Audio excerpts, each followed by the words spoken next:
విజయవాడలో గ్యాస్ సిలిండర్ల కొరతపై వస్తున్న వదంతులను విజయవాడ ఎంపీ కేశినేని చిన్ని ఖండించారు. ఎన్టీఆర్ జిల్లాలోని కుమ్మరిపాలెం 38వ డివిజన్లో నిర్వహించిన ప్రజా దర్బార్ కార్యక్రమంలో పాల్గొన్న ఆయన గృహ వినియోగానికి గ్యాస్ సిలిండర్ల కొరత లేదని స్పష్టం చేశారు. ప్రజలు ఎలాంటి ఆందోళన చెందాల్సిన అవసరం లేదని తెలిపారు. కొందరు కృత్రిమ కొరత సృష్టించి బ్లాక్ మార్కెట్లో గ్యాస్ సిలిండర్లు విక్రయించేందుకు ప్రయత్నిస్తే కఠిన చర్యలు తీసుకుంటామని హెచ్చరించారు. దేశ ప్రధాని నరేంద్ర మోదీ మరియు రాష్ట్ర ముఖ్యమంత్రి చంద్రబాబు నాయుడు గ్యాస్ సరఫరా వ్యవస్థను నిరంతరం పర్యవేక్షిస్తున్నారని తెలిపారు.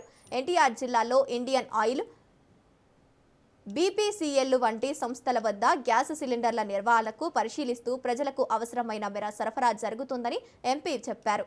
గ్యాస్ కొరతపై వస్తున్న వదంతులను నమ్మవద్దని ప్రజలకు విజ్ఞప్తి చేశారు.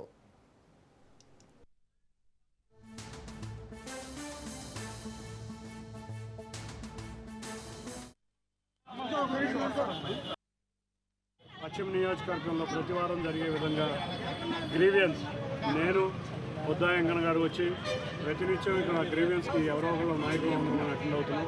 దానిలో భాగంగా నేను బుద్ధా వెంకన్న గారు ఇక్కడ రావడం, ఇవాళ ఇక్కడ ముఖ్యంగా పెన్షన్లు, ఇళ్ల స్థలాల మీద సమస్యలు ప్రజలు మా చేతికి ఇవ్వడం జరుగుతుంది.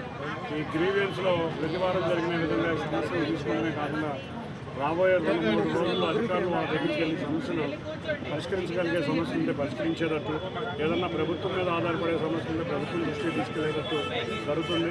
నిజంగా ఇది ఒక గొప్ప అవకాశం. ఎక్కడా కూడా దేశంలో ఎక్కడా లేని విధంగా అధికారంలో ఉన్నా కూడా ఎవ్రీ వారం ప్రతి నియోజకవర్గంలో ఒక గ్రీవియన్స్ పెట్టి ఇది మంచి ప్రభుత్వం అని గౌరవ ముఖ్యమంత్రి నారా చంద్రబాబు నాయుడు గారు తలంచి ఇటువంటి కార్యక్రమాలు చేస్తున్నందుకు ముందు ప్రజలందరూ కూడా ఆనందంగా ఉన్నారు.